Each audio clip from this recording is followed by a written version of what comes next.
Olha a foto aqui do barotrauma de máscara. Então percebam que há toda uma lesão aqui no globo ocular dessa pessoa, tá? Então, se você sentir, apertei errado aqui, vamos voltar. Se você sentir uma sensação de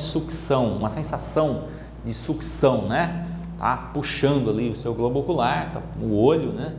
Então é sinal de que a pressão precisa ser equalizada. Não deixa chegar nisso, já vai descendo e soltando o ar pelo nariz também, tá? Pode ter edemas, hematomas ao redor dos olhos, sangramento nasal, em casos graves a enucleação do globo ocular, tá? Extravasamento mesmo, puxar, né, o globo ocular, não vai sair o olho pendurado ali, mas pode ter ali muito forte a pressão puxando o globo ocular, tá bom?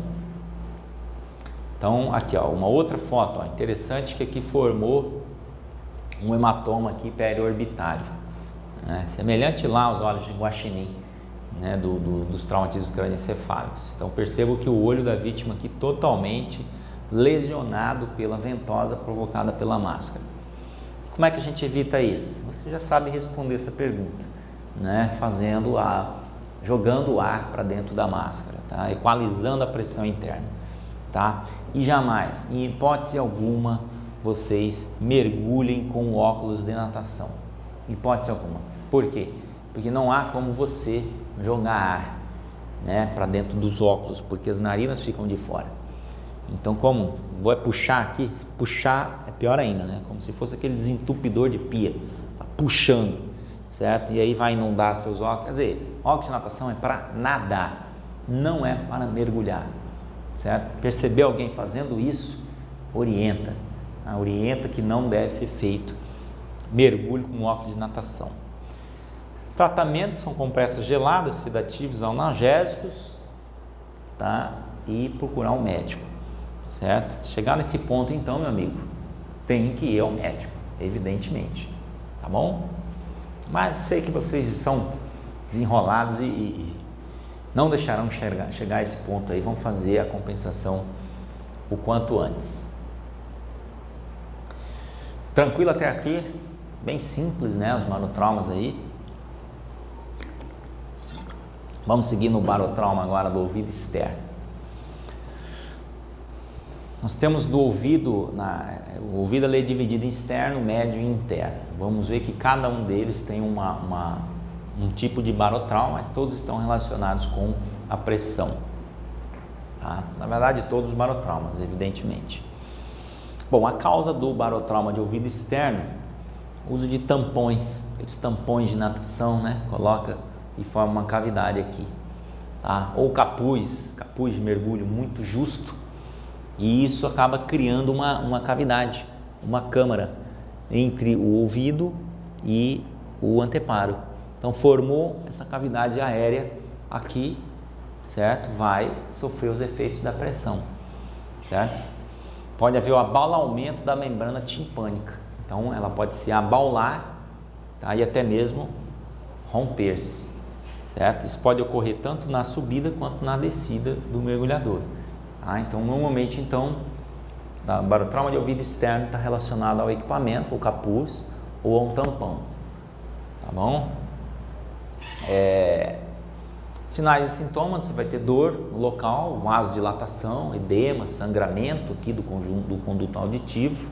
Vocês vão ver que a maioria dos sinais e sintomas de todos os barotraumas de ouvido são muito semelhantes, tá? A dor local, evidentemente, que é o primeiro sintoma. Em alguns casos, sensação de ouvido tampado, perda temporária da audição, tá? Em raros casos se registrou a diminuição permanente da audição. E o mergulhador pode pensar que a dor decorre da falta de equalizar. E aí o que ele faz? Ele força mais ainda com a manobra de Valsalva, que vocês vão aprender nas práticas, provocando um aumento de pressão na tuba auditiva e, consequentemente, o rompimento da membrana timpânica. Então ele acredita que não está conseguindo compensar por ser um barotrauma de ouvido médio, por exemplo. E aí ele tenta forçar e na verdade não é um barotrauma de ouvido médio, não é essa a questão. Ele força, tá? E aumenta a pressão da tuba auditiva. e nós vamos ver que forçar várias vezes a manobra de valsalva, ela pode gerar o barotrauma de ouvido interno, tá bom? Então tem que ficar atento, principalmente com o equipamento, tá? O capuz. Se você realmente precisar usar o capuz, tá?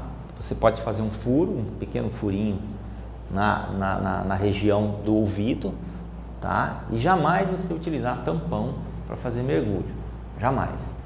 Tá? Às vezes o pessoal coloca tampão para evitar, por exemplo, a entrada na água e evitar uma infecção, mas é pior.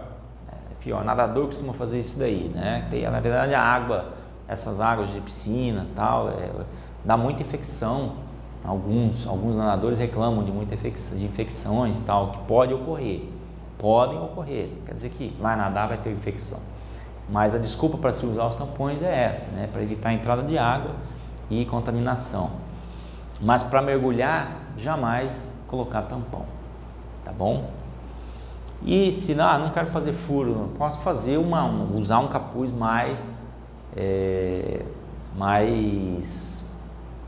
menos apertado, né? Vamos dizer assim, um pouco mais folgado. Tratamento do barotrauma do ouvido externo. Se eu não tiver perfuração timpânica, vão se formar algumas crostas no período noturno, tá? E isso daí, poxa gente, qualquer problema no ouvido não vai você lá tentar resolver. Procure o médico, procure o otorrino, ele vai lavar o seu canal auditivo com uma solução salina morna, tá? Vai limpar com uma bombinha de sucção, vai fazer uma limpeza interna ali, tá? E vai examinar se tiver infecção, porque quando rompe-se o tímpano, né, uma membrana, e pode ser que essa membrana se infeccione, e aí você vai tomar uma medicação lá, tá bom? Bom, seguimos agora pro ouvido médio, né? O barotrauma do ouvido médio. E aqui a gente pode ver, eu sei que você já está olhando para cá, é a figura da membrana timpânica rompida, devido a um barotrauma do ouvido. Pode ser externo, pode ser médio, tá? Tem então aqui o rompimento da membrana timpânica. Esse é o tipo mais comum, mais frequente de barotrauma, o ouvido médio, tá bem? Porque o camarada não consegue fazer a compensação da pressão externa.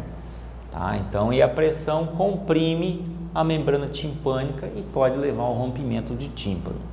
Tá? Estudos demonstram que a maioria dos rompimentos do tímpano, olha que interessante isso daqui, a maioria dos rompimentos do tímpano ocorre entre 5 e 21 metros de profundidade.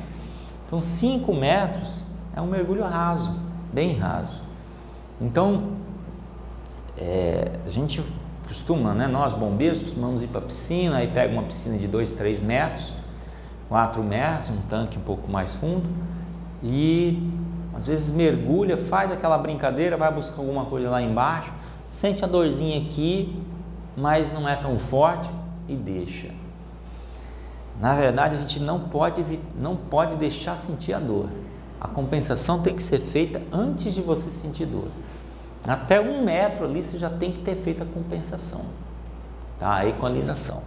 Eu tenho um costume particular de, vou fazer um mergulho, o que eu faço? Vou descer, aqui na superfície mesmo eu já faço uma manobrinha de valsalva, já coloco os tímpanos, já faço uma compensação. E aí eu já desço, caí na água, botei a cabeça para baixo da água, já compensa. Tá bom? Não esperem sentir a dor. Nós vamos praticar isso aí muito no nosso curso, nas aulas práticas, mas não deixe sentir dor para fazer a equalização, ok?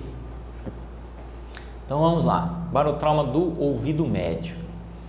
Bom, sinais e sintomas, dor no ouvido, né? Como eu disse no slide anterior, todos esses barotraumas do ouvido você terá dores no ouvido, tá? Durante a descida, sensação de ouvido tampado combinado com a redução da audição, e você pode ter também zumbidos no ouvido. Tá? Se houver o rompimento do tímpano e a água fria invadir ali o canal auditivo, o seu ouvido médio, e aí é o que se chama da síndrome da desorientação espacial, né? Você pode ter vertigens, náusea, vômitos, ficar desorientado. E isso, debaixo d'água, é um perigo, é um problema. Tá bom?